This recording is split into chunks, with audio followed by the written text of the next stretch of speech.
So I'm going to preface this with some anger and some outrage. Some of you are going to write on this video. It's called Mount McKinley. It's just called that. And you know what? I'm going to bet that the bulk of you, maybe all of you, have never been there. And I would also bet that you're not Alaskan. And so there's one or two of you who will say, yo, I'm Alaskan and this is what we call it. But the bulk of Alaskans call it Denali. The bulk of climbers call it Denali, and nobody can change that. There are many variations of the Athabascan language's name for Denali, but Denali is the one that really kind of sticks. A gold prospector named William Dickey used the name McKinley in an article because he really liked the president. And the issue is, of course, that President McKinley never went to Alaska, never saw the mountain, never anything.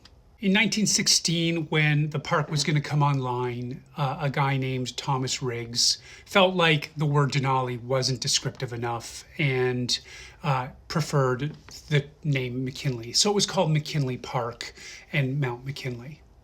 In 1975, the state of Alaska began the earnest challenge of renaming the mountain to Denali from McKinley. The state of Alaska, not Obama, the state of Alaska, began the process in 1980 with the Alaska National Lands Conservation Act. The park was named Denali National Park, but the name McKinley stuck.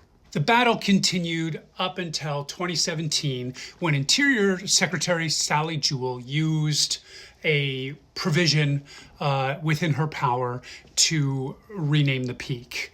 And it became Denali, which it always was. Like, I climbed the mountain well before 2017, and nobody on the mountain called it McKinley. So the Alaskans have always wanted this name, and they still do. So the Republican-leaning Alaska House of Representatives passed a resolution to change the name back to Denali. The resolution passed with a bipartisan majority, 28-10. And so, you know, when all is said and done, it doesn't really matter. We're going to call this Denali regardless of what you say. We're going to call it that. And if you're on the mountain and you decide to climb the mountain, you're going to call it that too. If you live near the mountain, that's what you're going to call it. It just is what it is.